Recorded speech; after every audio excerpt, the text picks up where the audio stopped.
Hello, my loves. This is going to be controversial. This is probably going to piss some people off, and I don't care. We're talking about children. Children with ADD, ADHD, some children that are empaths, and parents setting their kids up for failure. And it's not what you think. Just hang on. ADD, ADHD is indeed a real diagnosis, but do not self-diagnose your child. Take your child to a physician and have them tested. There are specific tests to test for ADD, ADHD. Don't just go in and tell them he's not focusing at school and he's bouncing all over the house at home or he's falling asleep at school. No. Have the child tested. Find out for sure, without any doubt, if this is indeed the case. And do not say, oh, I was the same way. His dad was that way. No, have them tested. And here is why. In the first place, everybody's different, so don't assume anything. Second, what are you feeding your kid in the morning? If you have a child and they get up and they get ready for school and you hand them a Pop-Tart and a glass of juice and you send them to school, you hand them a bowl of Captain Crunch pre-sweetened cereal, and they wolf that down and they head off to school. You hand them a donut, some pastries, and send them off to school. You're jacking them up on sugar, sending them to school and expecting them to do well. When you consume sugar, there's a bit of a bell curve, and that means you eat the sugar, you get hyper, you crash, and get sleepy. Yeah. That's what I mean. Are you setting your kids up for failure? If you're sending them to school with a belly full of crap, what do you expect? And the same thing applies at lunch. What are you feeding them for lunch? If they take their lunch, what's in the lunch? Is it a packet of Lunchables? Is it Capri Sun and Twinkies? What are you feeding them? Because it will affect their mentation, how they think, how they perform, how they test. Think about it. I know time is an issue. You have a house full of kids. Maybe you work, your spouse works. Mornings are not a fun time. Think about it the night before. You can get oatmeal, instant oatmeal. Instant oatmeal that is not full of additives. Not the brown sugar cinnamon or the apple streusel cinnamon. No. Instant oatmeal, they're in the little packets. You add, I think it's a quarter of a cup of water, half a cup of water, whatever it is, and you stir it and you eat it. Add blueberries, add strawberries. That's fine. But don't add a ton of sugar and a ton of brown sugar. Processed sugars, that's the problem. That's the whole issue. Feed them something nutritious.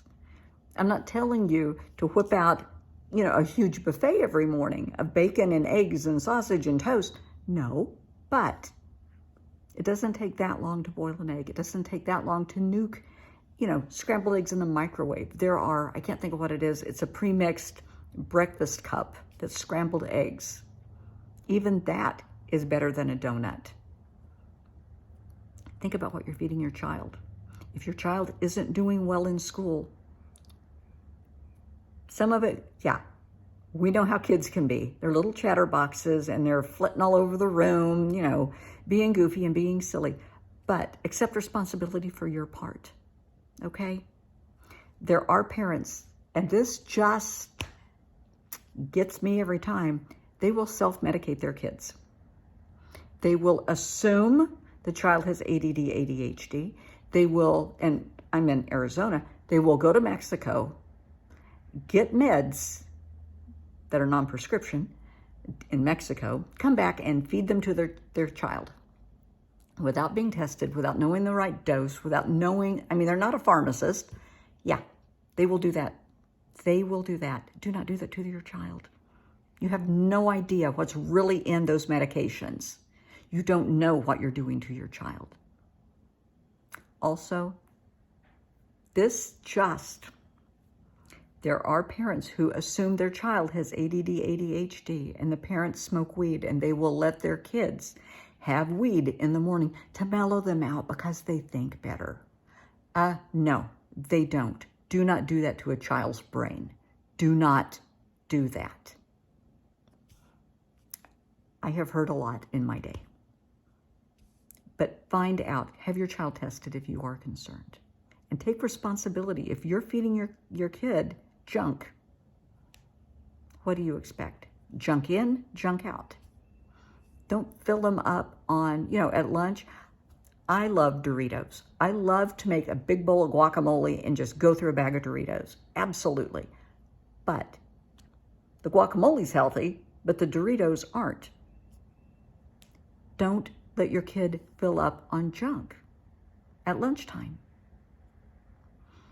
Okay? It makes a difference. What you all do over the weekend, make that the fun time to eat the pizza and the junk food and enjoy it. But during the week, keep it healthy for the sake of your child. And try it for 2 weeks, seriously, and see if there's a change. Fix a smoothie in the morning. That's fast, it's easy. You can get all kinds of healthy stuff in a smoothie and the kids will never know. You can put kale in a smoothie and the child will never know. They'll just think it's cool because it's green.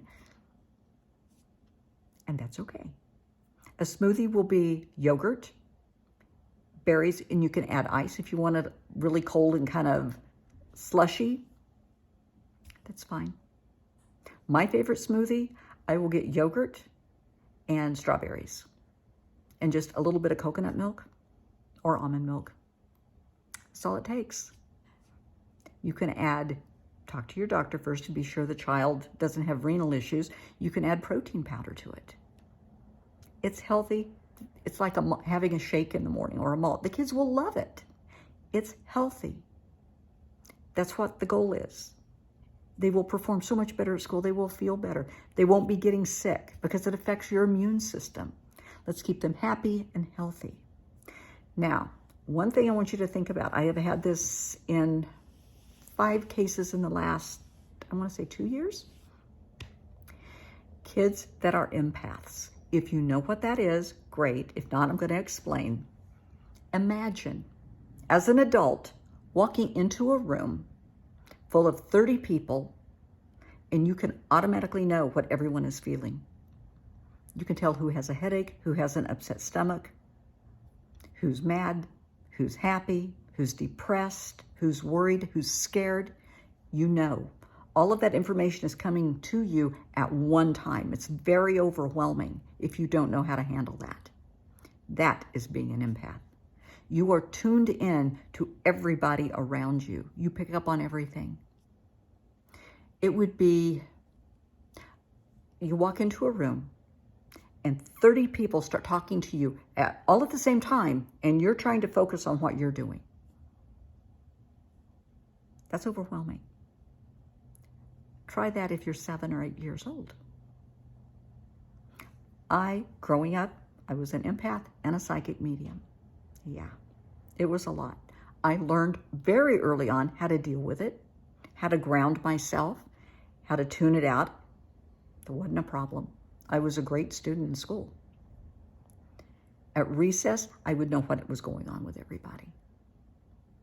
Because you can kind of turn it on, turn it down and turn it up when you need to.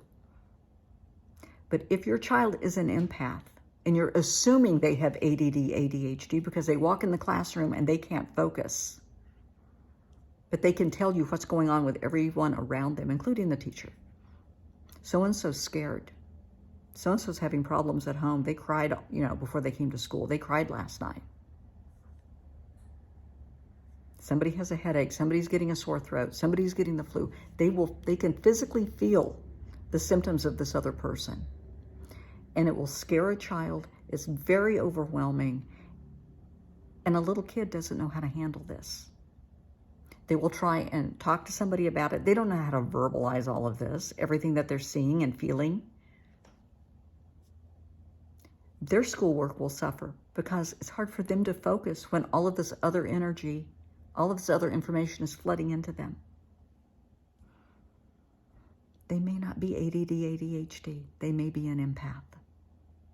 So before you start shoving meds down your child, find out if they're an empath. It's very simple. There are holistic therapists out there. That's what I do, holistic therapy, holistic life coach, holistic pain management.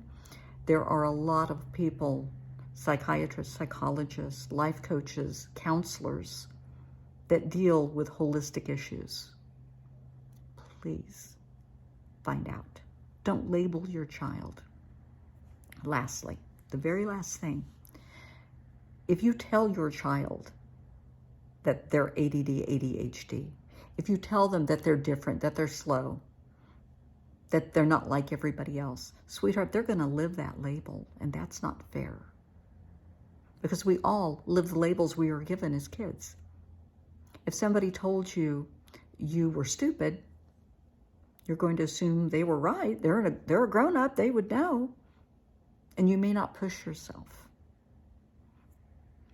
On the same token, if they tell a child, you are so smart, you are so gifted, that child is going to they're really going to try because they're proud of that and they want to excel. Now, once in a while, you'll get a child that they tell that and they're like, I don't need to study now. Every once in a while. If you tell somebody they're a good athlete, they're really going to go out and perform. If you tell them they really suck, what's the use in trying? Be careful what you tell your child. If you have to label your child, tell them they're beautiful and they're smart and you love them, that they're special. Find out what they excel at and build on that. Don't pick them apart. I know people that just focus on the negative. The child may be brilliant in English and math, but the parent picks at the history. Well, you may have got straight A's, except in history, you got a B. They got a B. That's good. That's fine. Let your child be who they are. Don't label them. Don't set your child up for failure. Bottom line.